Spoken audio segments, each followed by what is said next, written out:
Bon matin à tout le monde. Bon matin. C'est vraiment un plaisir là, pour moi d'être ici. Puis c'est un plaisir de vous parler de la honte parce que, comme Éric vous l'a dit, je fais beaucoup de relations d'aide. Relations d'aide basées, fondées sur l'Évangile, qu'on appelle du counseling biblique. Donc, c'est de prendre dans l'Évangile les ressources nécessaires pour aider les gens. Et puis, la honte est, à mon avis, une de ces émotions universelles. Vous savez, il y a des combats qui sont très spécifiques. Hein. On n'a pas tous des problèmes au niveau, par exemple, là, du découragement ou au niveau de... On n'a pas tous des problèmes au niveau de la peur, on n'a pas tous des problèmes au niveau de la colère, au niveau de la culpabilité, au niveau de...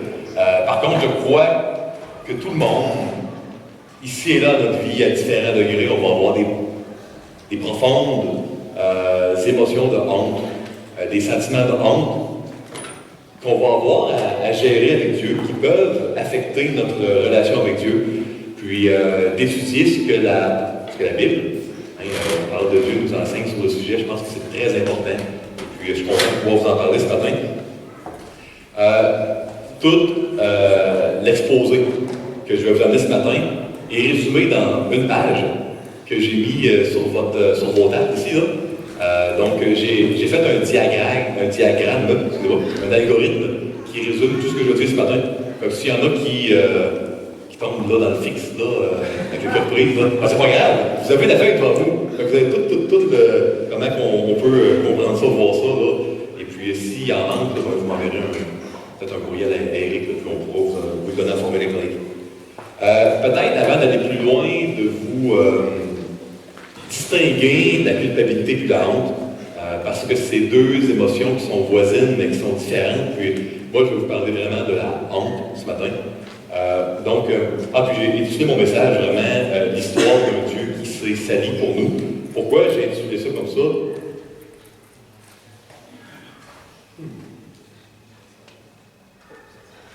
Peut-être dépasser une diapo, hein? Un autre diapo, encore. La petite clé, c'est dedans, je pense. Allez-y, un plus. Un plus. Problème technique. Merci beaucoup. Définition de la honte, c'est vraiment le sentiment d'être sale. Quand je vais parler de honte aujourd'hui, parce que, dans le Nouveau Testament, pour ceux qui ont étudié un petit peu plus le texte, il existe deux sortes de honte, puis c'est difficile de la distinguer parce qu'en français, il y a juste un mot pour ça, donc on voit tout le temps honte, mais dans le fond, il y a comme, à la pensée de Dieu, il y a deux sortes de honte. Aujourd'hui, on va vous parler du sentiment d'être sale. Quand je vais parler de honte aujourd'hui, je parle vraiment de quand on se sent sale, quand on se sent repoussant, indigne. Puis quand on sent qu'on mérite le jugement, le rejet, quand on a peur que si les gens nous voyaient tel qu'on est vraiment, ils nous repousseraient, ils n'aimeraient pas ce qu'ils verraient. On a besoin d'afficher une genre de façade, d'avoir des faux semblants. C'est vraiment cette émotion-là que je vais traiter ce matin. L'émotion de culpabilité, elle, ça c'est le sentiment d'être coupable et puis de mériter un châtiment. Donc ça c'est autre chose. On le sait, dans Romains 8.1, il n'y aura plus jamais aucune condamnation pour ceux qui sont en Jésus-Christ. Donc pour ceux ici qui ont décidé de mettre leur foi. Hein, quand je parle de la foi, c'est quoi ça? C'est faire confiance, à s'appuyer sur, c'est ça la foi. Donc ceux ici qui décident dans leur vie là, de s'appuyer sur Jésus, de faire confiance à Jésus, il n'y aura plus jamais de culpabilité valide, plus jamais de châtiment là, qui va être mérité. Donc ça c'est autre chose. Puis des fois on se sent coupable à part, on sent comme si on méritait un châtiment. Puis, dans le fond on sait que quand on s'appuie en Jésus, la Bible dit que c'est pas le cas. C'est autre chose. Moi, aujourd'hui, je vais vous parler vraiment du sentiment d'être sale et d'être indigne. Écoutez, avant d'aller plus loin, si vous le permettez, je vais demander au Seigneur de bénir notre temps ensemble. Seigneur, Jésus, on te remercie pour la possibilité d'avoir ta parole qui nous enseigne, ta parole qui est vivante et puis guérit nos cœurs, qui nous console, qui nous apaise, qui nous aide à voir plus clair, à être moins confus. Et puis, merci pour ta parole qui nous aide à valider les émotions qu'on peut ressentir. Parfois sont bonnes, parfois sont mauvaises. Dans le nom de Jésus. Amen. Vous savez, nos émotions, ils proviennent de nos pensées, de ce qu'on croit. Parce qu'une émotion, c'est un genre de jugement, d'évaluation inconsciente de comment on voit la vie. Si, par exemple, moi j'ai été élevé là, dans un contexte, peu importe ma religion, là, où prendre de l'alcool, c'était quelque chose qui était indigne, qui était mal, puis j'ai grandi dans ces valeurs-là. Il est possible que je prenne un verre d'alcool, puis que je me sente sale. Puis j'ai pas eu de réflexion, ok, là j'ai pris de l'alcool, ça m'a sali, donc je suis sale. C'est inconscient. On a vraiment au niveau de notre cerveau, au niveau de notre esprit, on a un genre de jugement inconscient, et puis on s'en rend pas compte, c'est en temps réel, si vous permettez l'expression un peu informatique, et puis on arrive, on pose une action, on dit une parole, puis on sent quelque chose. Quand on est en colère, personne qui planifie, bon, je vais me mettre en colère, mais quand on est en colère, c'est parce qu'on sent une injustice. Quand on a peur, quand on a de l'anxiété, de l'angoisse, on ressent inconsciemment qu'il y a une menace qui part. Quand on se sent coupable, on ressent, on évalue, notre inconscient évalue qu'il y a quelque chose qu'on a fait qui nous amène à mériter un châtiment.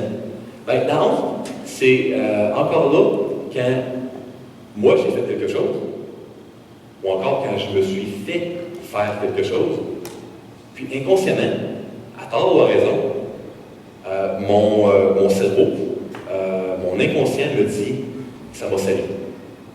Quand je me sens honteux, c'est parce que j'ai fait une action, j'ai posé une action, j'ai dit une parole, où je me suis fait faire une action. On a dit quelque chose sur moi. Puis je sens que cette parole-là qui a été dite, cette action-là que j'ai reçue ou que j'ai posée, m'a sali. C'est vraiment, vraiment ça. Puis le problème, c'est vraiment ce qu'on appelle dans la Bible la chair. Vous savez, ça serait le fun si notre inconscient avait été dans le fond, un genre de boussole morale qui pointait toujours le nord. Ça serait le fun si nos émotions nous guidaient toujours vers la vérité. Donc, on n'aurait pas de problème. On n'aurait qu'à suivre nos émotions, puis on n'aurait même pas besoin de la Bible, et puis on pourrait se diriger, naviguer dans la vie, là, ce serait merveilleux.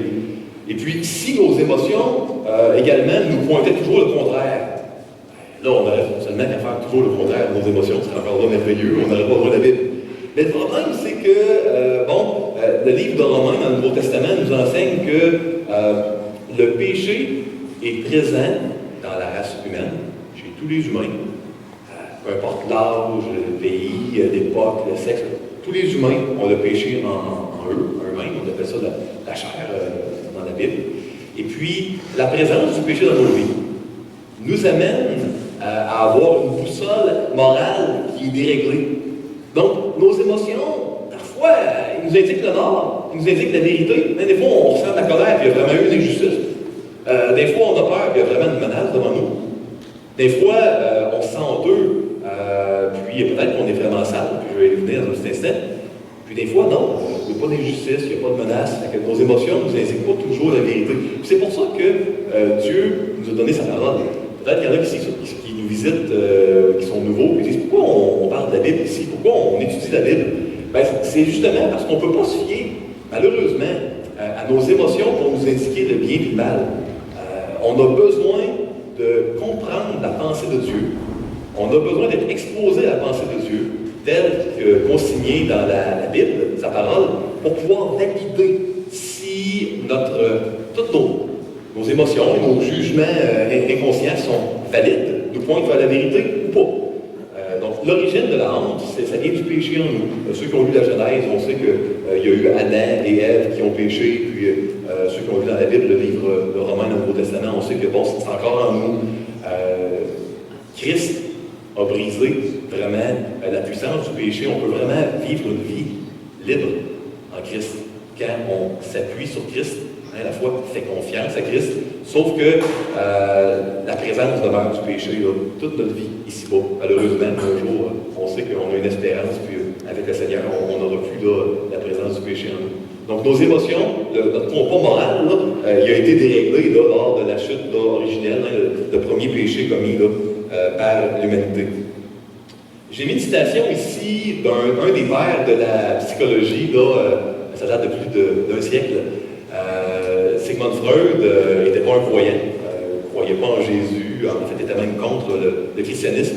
Mais c'est intéressant parce que de nos jours, toute émotion négative est souvent là, écartée du revers de la main en disant si tu as des pensées négatives sur toi qui t'amènent à te sentir mal dans ta peau, ouais, passe ça de côté parce que on veut se sentir bien dans sa peau, on veut être bien dans sa peau, puis on veut avoir une bonne estime, penser des bonnes choses sur soi pour bien se sentir. C'est un petit peu l'espèce de philosophie. C'est un peu fou, à mon avis, parce que c'est comme si on disait que peu importe dans quelle direction on se dirige, la boussole doit tout indiquer là, une direction précise. Mais si on va à l'ouest, il faut aller vers l'ouest. Si c'est à l'est, on va s'organiser toute la boussole nous indique où est l'est. Et puis Freud, lui, saint chrétien, disait si nous nous sentons mal par rapport à nous-mêmes et que nous sommes déprimés, il dit c'est souvent parce qu'on saisit des vérités vraiment là, sur nous-mêmes, des vérités qui ne sont pas belles, des vérités qui sont négatives. Puis, je vous ai mis la citation parce que je crois que quand on se sent honteux dans notre vie, je crois qu'à la base, on ressent une vérité qui est fondamentale. Vous savez, la Bible enseigne que toute personne, en venant dans le monde, est sale. Et ça, c'est rough. Il y a 100 ans, ce que je dis ici n'aurait pas été scandaleux, puis ça aurait été accepté, puis il n'y aurait pas eu de problème. Freud lui-même le disait, puis c'était reconnu, puis on n'est pas... l'humanisme, hein, la philosophie humaniste, que l'être humain est bon, on va toujours s'améliorer, c'était pas présent de la même manière il y a un siècle. Mais de nos jours, de dire, ouf, l'être humain n'est pas bon, puis si on se sent sale, il y a une grande vérité envers nous-mêmes, puis oh, wow, c'est vraiment contre-culturel, c'est vraiment... bizarre, on n'est pas habitué à entendre ça. Mais moi, je vais vous dire quelque chose qui aurait été accepté publiquement, acceptable il y a 100 ans, qui le moins de nos jours. La Bible enseigne que sans Christ, on est sale. On est profondément sale. Et puis que malgré l'image de Dieu, dont chaque être humain est porteur, que sans Christ, on nous l'a lavé, ben, qu'on a raison de se sentir sale parce qu'on est sale. Et puis, c'est là qu'intervient le rôle de l'Évangile. J'ai intitulé, vous vous souvenez, là, mon message, un Dieu qui s'est sali pour nous. Hein, L'Évangile et la honte. La Bible enseigne que depuis notre entrée dans ce monde, avant même qu'on n'ait fait rien de bien ou de mal, notre personne est salie par le péché, notre âme est tachée par le péché. La parole de Dieu enseigne qu'un jour, Dieu s'est fait homme. Jésus-Christ est venu sur terre pour prendre tout le vêtement taché, sale, des péchés passés, présents, futurs de Matthieu. Puis que Jésus a pris ce vêtement taché de péché de Matthieu, il l'a mis sur lui. Puis Jésus a subi sur la croix la colère, le châtiment, la punition que tous mes péchés passés, présents, futurs méritaient. Puis si c'était juste ça, ça serait déjà bien, parce que je n'aurais plus aucun péché. Mais c'est plus que ça. Christ avait une vie parfaite. C'était le Fils de Dieu. Il était pur, il était innocent. Puis son vêtement parfait, pur, innocent, il m'en a revêti. Donc, il y a eu un genre d'échange de vêtements à la croix. Mes péchés passés, présents, futurs ont été donnés à Christ. Il les a pris, il s'est habillé avec ce vêtement-là.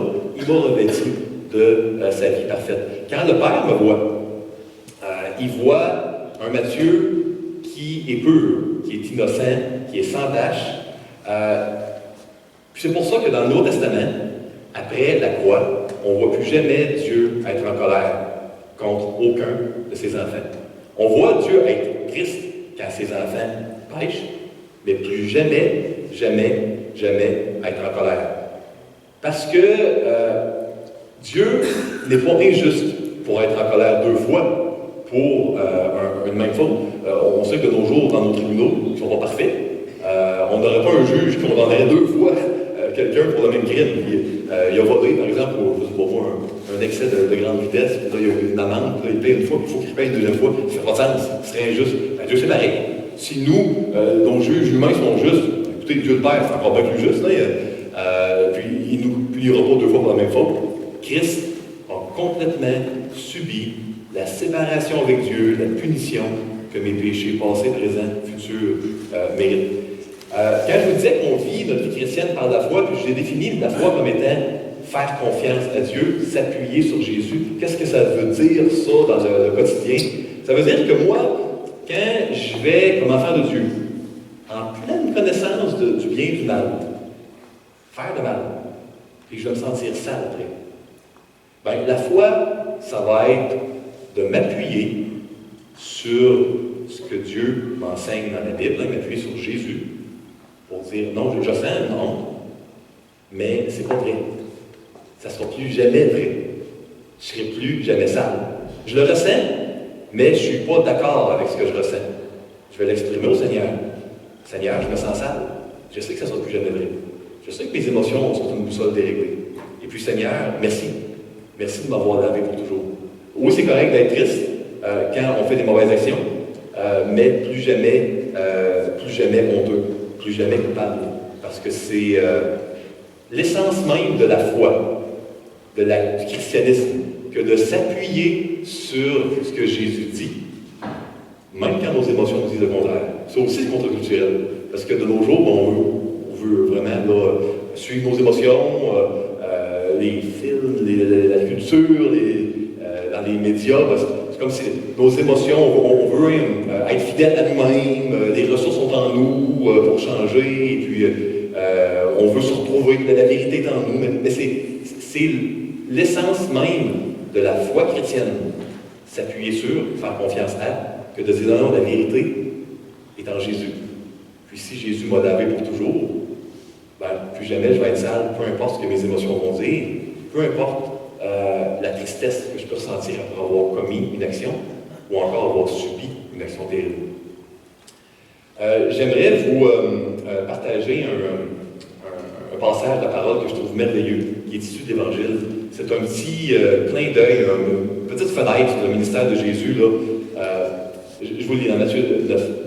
Tandis qu'il leur adressait sa parole, voici un chef arrivant. Dans l'autre évangile d'Aradène, on voit que c'est Jairus, un chef juif de synagogue. La synagogue qui était les genres d'église, de lieu de culte des Juifs, là, il y a 2000 ans, au Moyen-Orient. Se prosternant devant lui, il dit, ma fille est morte, il y a un instant, mais elle vient, impose-lui les mains et elle vivra. Jésus se leva et le suivit avec ses disciples. Et voici une femme atteinte d'une perte de sang depuis 12 ans s'approcha par derrière et toucha le bord de son vêtement, car elle disait en elle-même, si je puis seulement toucher son vêtement, je serai guéri. Jésus se retourna et dit à la voyante, prends courage, ma fille, ta foi t'a guéri. Et cette femme fut guérie à l'heure même. Puis, écoutez, il faut vraiment se mettre dans le contexte là, de l'époque. Bon, le mot pour perte de sang, le mot dans l'original, traduit en français dans nos Bibles par perte de sang, c'est vraisemblablement un désordre menstruel. Donc, de nos jours, mesdames, certainement vous êtes d'accord avec moi, on ne se sent pas dans notre tout propre. Durant la période du mois, la période du mois où on vit nos règles, maintenant, de nos jours, on a l'eau courante, il y a toutes sortes de serviettes sanitaires, heureusement de commodités qui sont bonnes. Il y a 2000 ans, dans le désert, il fait chaud, il n'y a pas d'eau courante, il n'y a pas de serviettes sanitaires. C'est moins drôle. On se sent définitivement sale quand le moment du mois vient. Jusque-là, c'est plate, mais bon, on se dit, les gens ont traversé vraiment la chose d'époque en époque, puis c'est pas si pire. Rajoutez, mesdames, le fait que ce soit un désordre menstruel permanent, perte sanguine, mais pas permanent depuis 1 an, permanent depuis 12 ans. Ouf! Là, c'est définitivement, là, ça devient encore plus agréable. Maintenant, rajoutez à la chose qu'à l'époque, pour aller dans le temple, adorer Dieu, dans la présence de Dieu, il ne fallait pas être dans tes règles. Quand tu as des règles de 2, 3, 4, 5, 6, 7 jours, c'est une chose. Si tu as un désordre menstruel depuis un an, ça fait un an que tu n'as pas été en présence de Dieu. Si ça fait 12 ans, ça veut dire que depuis 12 ans, tu vis une sécheresse spirituelle profonde. Tu ne peux plus aller dans la présence de Dieu depuis 12 ans. J'aimerais vous dire que c'est terminé, mais non, il y a autre chose. Rajoutez à cela qu'à l'époque, dans la loi juive, quand on touchait une femme qui est dans ses règles, tu devenais toi-même impur pour un certain temps, tu ne peux plus aller dans la présence de Dieu. Donc là, on est dans le désert, sans commodité sanitaire, sans eau courante, depuis 12 ans, sans être allé dans la présence de Dieu. Puis depuis 12 ans, les gens, ils font bien attention de ne pas te toucher, de ne pas t'accrocher, de garder une distance, parce que tu ne veux pas devenir impur, parce que tu veux t'offrir des sacrifices, puis tout ça pour retourner en présence de Dieu. Donc depuis 12 ans, là, quand le monde ne te touche pas, puis ne veut pas s'accrocher, puis garde une distance, sécheresse spirituelle, tu te sens sale, tu n'es pas bien, tu ne files pas bien, mettez-vous dans la peau de cette dame-là. Malheureusement, je n'ai pas fini.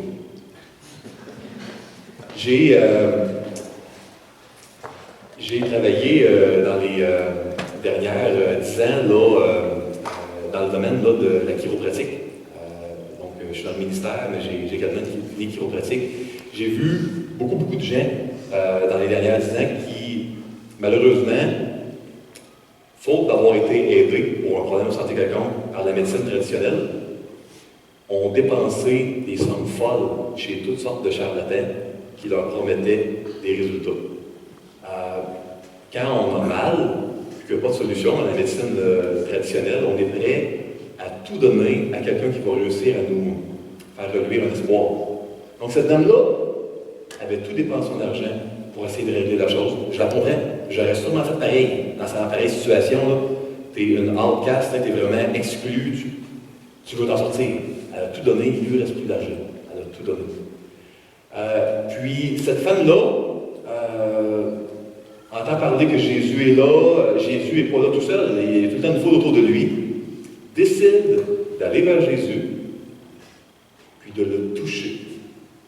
Écoutez, moi, quand je me sens sale, j'aime pas aller dans les foules.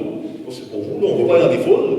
Puis si depuis 12 ans, tu sais que les gens font tout pour ne pas te toucher, puis peut-être que des fois, tu les accroches par erreur, puis ils sont en colère contre toi, puis tu te sens sale, tu es sèche spirituellement. S'il y a le Fils de Dieu qui s'en vient, ou un grand rabbin, un grand homme de Dieu, d'aller devant la foule, de risquer de te faire rejeter devant tout le monde alors que tu te sens vraiment moins que rien, puis de toucher. Ouf! Ça, là, excusez-moi, mais c'est très contre-intuitif.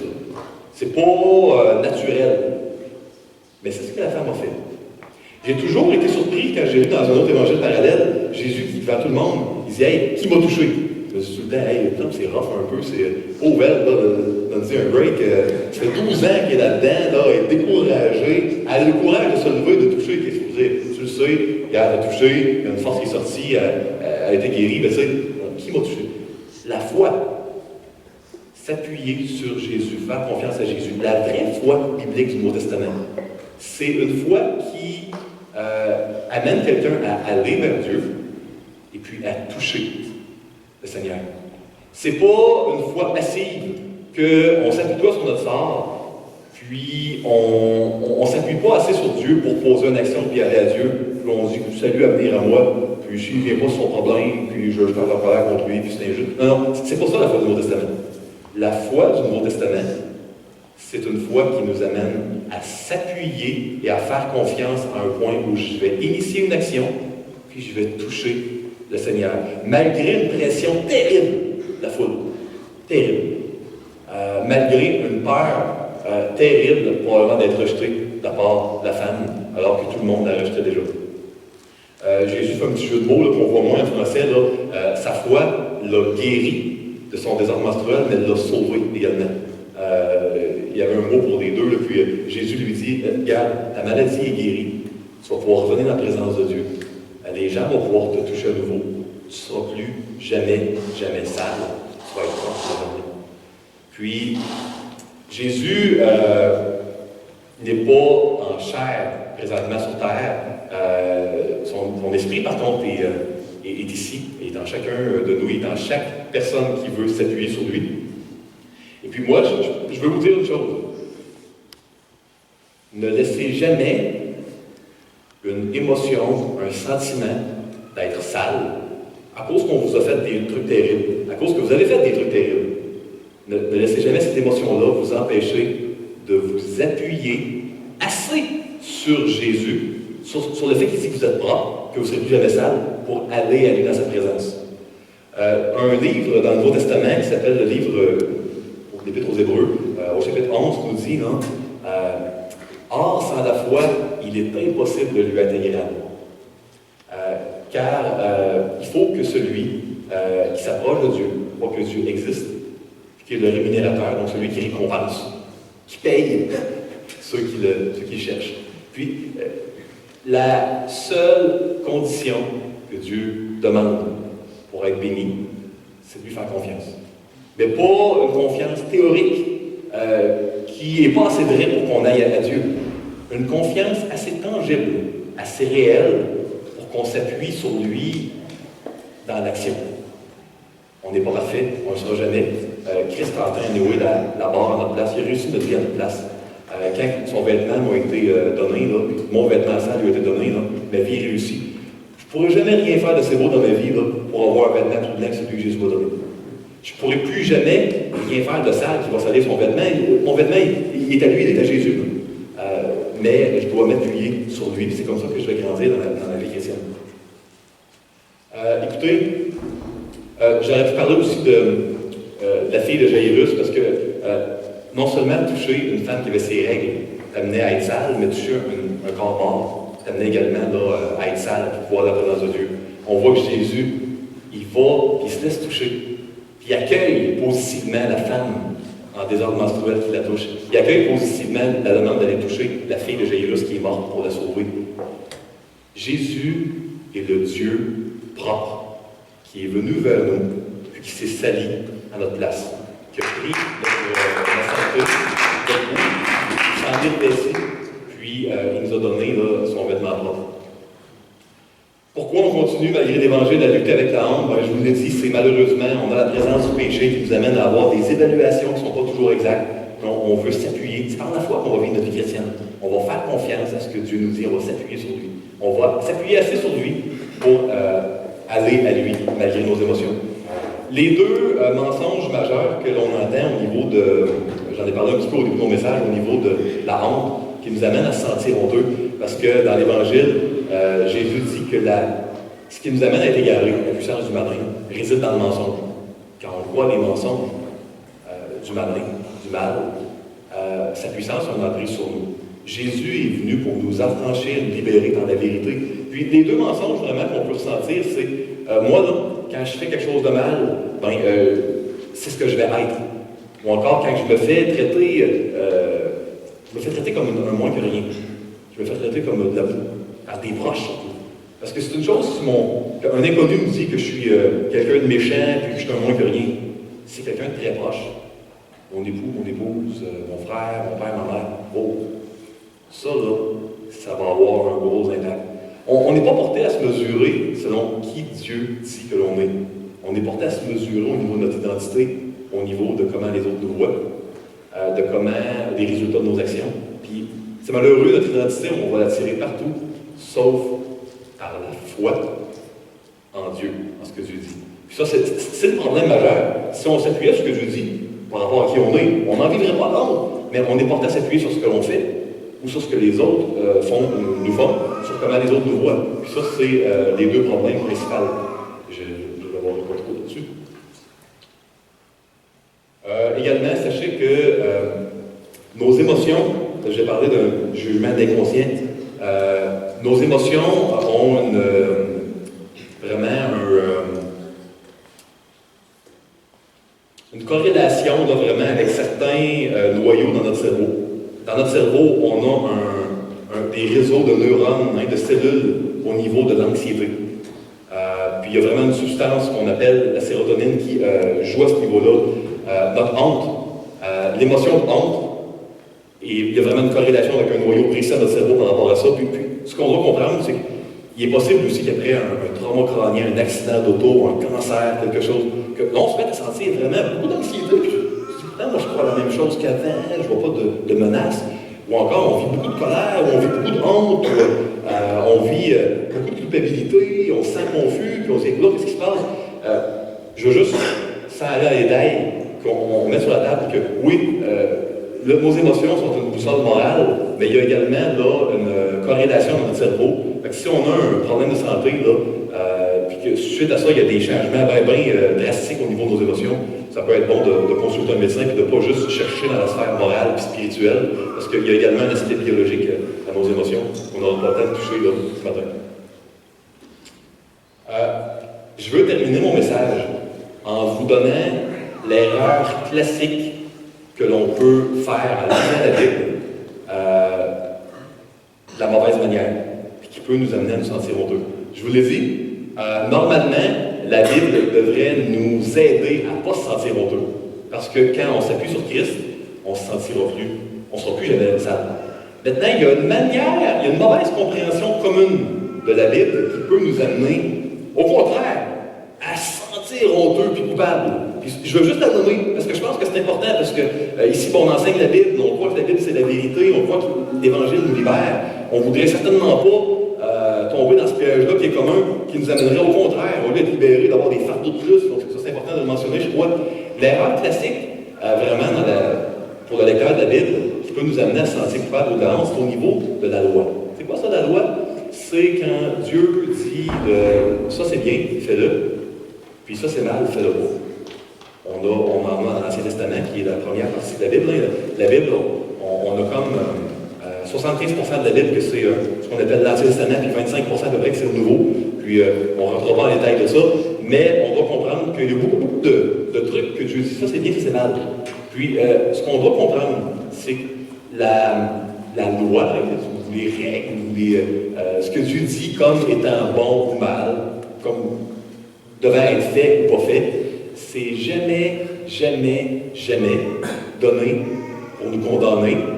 Je vous l'ai dit, on ne pourra jamais réussir notre vie plus qu'avec ce que Christ a fait. D'ailleurs, il y avait un groupe, une église, là, il y a 2000 ans, là, qui s'appelait l'église de Galatie. Puis c'est un groupe d'église, en fait, c'était plusieurs églises. Puis eux autres, ils essayaient ils disaient, bon, c'est bon l'Évangile, ça nous sauve, mais c'est pas tout à fait assez. Fait que on va respecter les fêtes, les festivals, on va se faire circoncire dans le but de mieux réussir notre vie chrétienne. Puis Paul leur dit, non, vous êtes vraiment dans le champ gauche, vous êtes séparés de Christ, vous êtes déchus de la grâce, vous qui voulez réussir votre vie chrétienne. Hein. Fait que, votre vie chrétienne, elle est réussie. Vous ne pourrez pas, que vous veniez à l'église, venez pas à l'église, faites des votations, vous ne pourrez pas la réussir plus que Christ l'a réussi. La balance, c'est notre réponse d'amour à Dieu, notre relation avec Dieu. Quand on lit la parole, on va à l'église, on prie, c'est une question de relation. C'est plus une question de réussite, parce que la vie chrétienne, elle est réussie. Puis, l'erreur, c'est de voir la loi, puis l'Évangile, puis les impératifs dans la Bible comme étant « Ah, ben, je vais faire ça pour réussir ma vie. » Non, la vie, elle est réussie. La loi nous montre vraiment comment, quand tu lis tout ça, qu'on a besoin justement de Christ, qui allait réussir notre vie à la place. Ça, c'est un des rôles de la loi. Deuxièmement, la loi ne sert plus à nous condamner. Elle nous sert à nous montrer quand même ce qui est bien et ce qui est mal, parce qu'on veut, dans notre réponse à Dieu, plaire à Dieu. Vous savez, c'est bien beau de dire, j'ai un genre de mot du premier ministre qui fait que plus jamais je fais l'excès de vitesse, des polices vont me donner un ticket ou encore j'ai une badge de la GRC, puis quand je me fais arrêter, je n'aurai plus jamais de ticket. Mais en même temps, c'est bon d'avoir des panneaux indicateurs de vitesse, parce que je veux savoir si c'est 50, 70 ou 100. C'est un petit peu ça avec Jésus. Vous savez, la loi, elle nous montre vraiment là, où est-ce qu'on a notre relation avec Dieu. La loi, elle dit, en guillemets, la loi chrétienne, elle dit, priez sans cesse. Ça dit, pardonnez-vous les uns les autres, comme Christ vous a pardonné, Dieu vous a pardonné en Christ. Alors, si tu ne pardonnes pas, puis tu ne pries pas, ta vie réussit quand même en Christ. C'est juste que au moins ça te dit que tu es dans le champ gauche, dans ta réponse d'amour au Seigneur. Dieu ne t'aimera pas moins. La barre n'est pas moins atteinte. Dieu, il n'est pas moins joyeux quand il te regarde, parce qu'il voit Christ. Mais ça nous donne un indicateur d'où on en est, une chance. C'est bon de savoir où on en est quand même. Là. Donc, la loi nous montre le bon sauveur, elle nous montre où est-ce qu'on en est, puis ça nous aide également à persévérer dans la foi, parce que ça nous dit quoi faire pour continuer dans notre vie chrétienne. Donc, écoutez, C'était, grosso modo, les points que je voulais vous amener là, ce matin. Ceux qui ont été dans l'une durant la partie de mon message. Il y a un petit résumé d'une page de l'algorithme. Puis, il y a également un bon bouquin, là, traduit en français, de Libérer de la honte. Donc, ceux qui vivent beaucoup de honte, qui veulent mieux méditer là-dessus dans leur temps avec Dieu, de comment l'Évangile nous libère, qu'on ne sera plus jamais sale. Un bon livre, là, Libérer de la honte, là, qui est disponible là, au niveau des publications là, chrétiennes. Donc, je termine par une prière. Seigneur Jésus, on veut te remercier de t'être sali, infiniment sali, en prenant toute saleté passée, présente, mais encore des saletés que même en connaissant, on va continuer à faire. Tu les as pris sur toi pour qu'on ne soit plus jamais sale. Puis, tu as vécu une vie parfaite. Puis ça, tu nous l'as mis à notre compte. Seigneur, on veut s'accrocher à toi. C'est tellement beau, c'est tellement bon. Tu nous aimes tellement. On serait fou de ne pas s'accrocher à toi de toutes nos forces. On veut te faire confiance. C'est tellement une bonne nouvelle ce que tu nous enseignes. On veut te faire confiance. On veut te remercier. On veut te dire qu'on t'aime. On veut s'appuyer sur toi. Seigneur, bénis le temps qu'on va passer pour chanter à quel point on t'aime et que tu es important pour nous, puis on est reconnaissant.